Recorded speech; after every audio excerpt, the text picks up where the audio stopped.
Hello guys, welcome to my first YouTube blog. हामी चाहिँ आज दार्जिलिङ जाँदैछौँ। हेर्नुहोस् है, हामी चाहिँ क्यान्सर गेटदेखि हामी नारायण घाटदेखि काँगडभिट्टा जाँदैछौँ आजको दिनमा चाहिँ।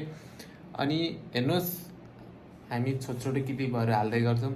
तपाईँको मोबाइलमा देखियो भने ट्याक्क एक्लै घाट्नु होला।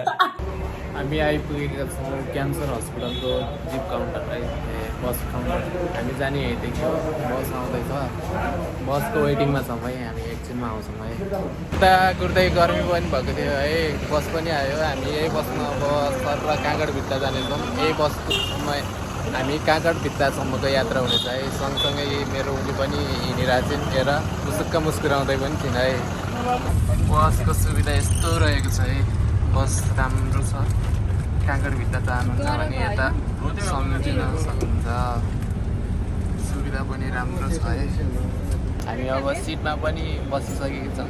सिट चाहिँ एकदम कम्फर्टेबल है, आनन्द बवाल रहेछ लगाइ। अब हामी बिच बाटोको चाहिँ बिचको चाहिँ तपाईँलाई सिन देखाउँछौँ है। कहाँ कहाँ हाम्रो चाहिँ फर्स्ट टाइम यात्रा हो काँगडभिट्टाको। उता भन्दा नि पूर्वतिर फर्स्ट टाइमै हो। कहाँ कहाँ के छ हामी देखाउँछौँ है, ल हेर्दै गर्नुलाई।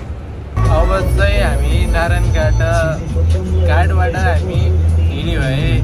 सुविधा चाहिँ बब्बाल छ, यस्तो टिभीहरू लगाइन्छ। अनि टिभी हेर्दै हामी यता हाँस्दै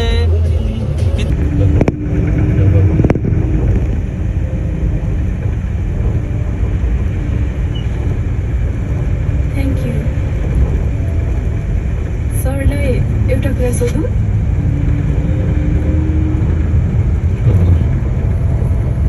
सरले कतिसम्म पढ्नु भएको? अहिले चाहिँ हामी हेटौडा राम्रै पढ्दै थियो भान्जी। 4 क्लास पास भएपछि स्कुल जानै नजाने। हामी चाहिँ यस्तो ठाउँमा आइपुग्यौँ है। यहाँ नदी छ तर बाटो बनेको छैन। यो यहाँको पुल बगाएको जस्तो छ है। हामी यस्तो ठाउँमा आएको छौँ। पहिलोपटक आएको भएर ठाउँको नाम केही थाहा छैन। हेर्नुहोस्, पुरै जङ्गल छ। बाटो चाहिँ यता पनि बन्न बाँकी नै रहेछ, धेरै नै कच्ची बाटो छ है। तर हेटौडा चाहिँ कट्यौँ। हेर्नुहोस् त, धुलो बाटो चाहिँ बन्न बाँकी नै छ। अहिले चाहिँ हामी निजगढ आइपुग्यौँ है गाइस।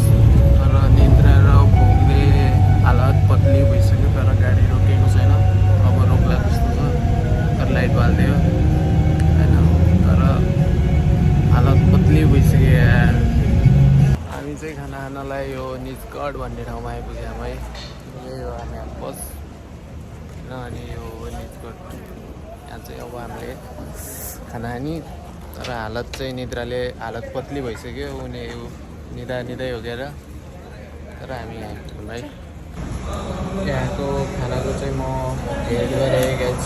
दाल नि पातलो पानी जस्तो, यो पनि पानी जस्तै छ। टेस्टै छैन गाइस यार, यो निजगढको खतम रहेछ। हामी चाहिँ कोसीबारीको आइपुग्यौँ है। यो हेर्नुहोस् कति ठुलो छ, रातिको 4 बजेको छ। कोसीबारीको कि के हो, हुन त ठुलो छ है नदी। हामी नारायणी देखेकोलाई त यो त धेरै ठुलो छ, लामो छ। कति मिनट लाग्छ हेर्नु है।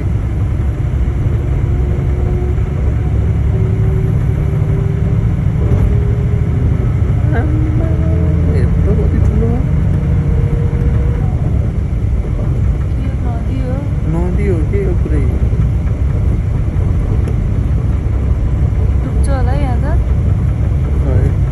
डुब्दैन होला, खोल छ कि बाँध हो यो? बाँध डुब्छ होला। उड्दैन? डुब्छ कि डुब्छ? डुबान त पर्छ होला। त्यही त भन्यो। के सुने? अरे के सुने? के सुने मैले? फुट्छ होला सुन्दा। डुब्छ होला है भने नि यहाँ।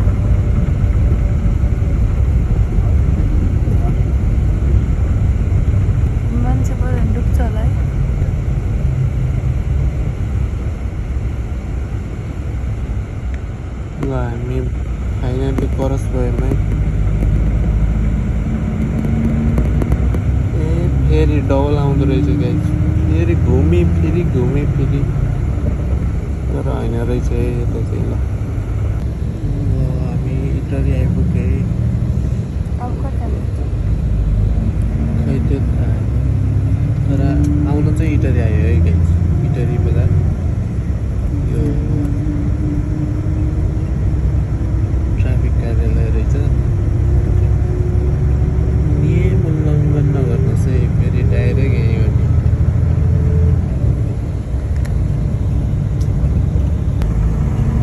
हामी चाहिँ अहिले बत्तरी आइपुग्यौँ यो बत्तरी बजार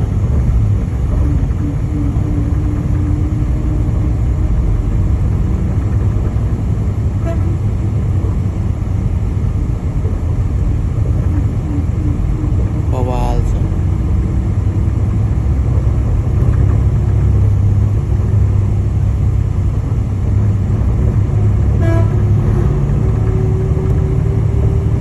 मतलब पर्छ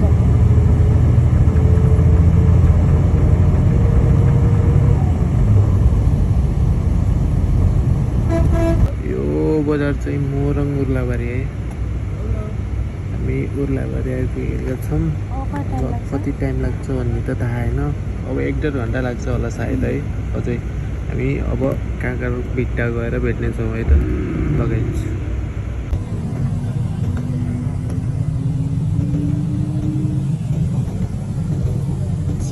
आइपुगे गाइस कतै केपी ओलीले बनाएको एउटा रेट होइन हेर्नुहोस् कता रहेछ हेर्न जानुपर्ने भयो अनि हामी दार्जिलिङ बस पार्क आइसक्यौँ है अब हामी यहाँ खानासाना खाएर काँचोसाचो खाएर हामी चाहिँ पानी ट्याङ्कीको लागि निस्किन्छौँ अब हेर्दै गर्नु है